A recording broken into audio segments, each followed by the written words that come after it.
Bonjour.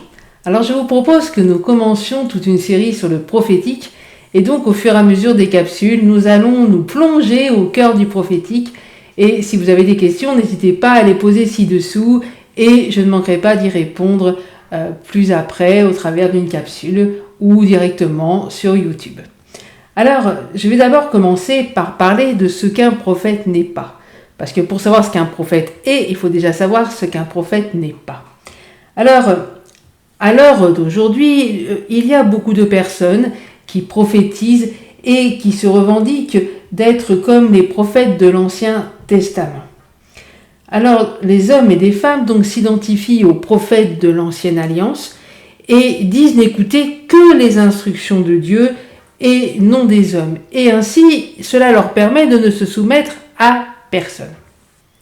Si nous pouvons nous identifier au profil des prophètes de l'Ancienne Alliance, au jour d'aujourd'hui, aucun prophète ne sera comme ceux de l'Ancienne Alliance. Je vous explique pourquoi. En fait, ceux-ci avaient une onction scripturaire, c'est-à-dire des paroles qui allaient devenir la parole de Dieu. Et de plus, les prophètes de l'Ancien Testament étaient la voix de Dieu pour le peuple.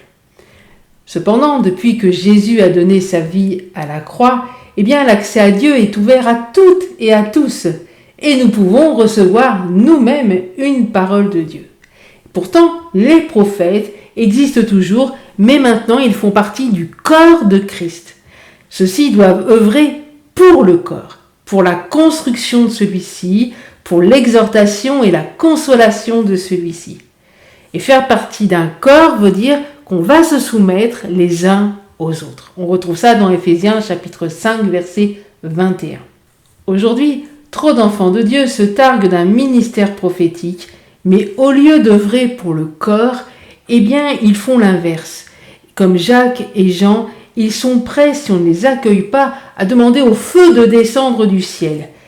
Et comme Jacques et Jean, qu'on retrouve dans Luc chapitre 9, versets 53 à 55, on pourrait se demander si ces disciples ne se prenaient pas à un moment donné pour Élie, le prophète de l'Ancien Testament, qui a commandé au feu du ciel de tomber.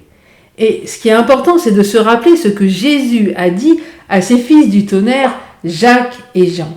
En fait, il les réprimanda et il leur dit « Vous ne savez de quel esprit vous êtes animés ».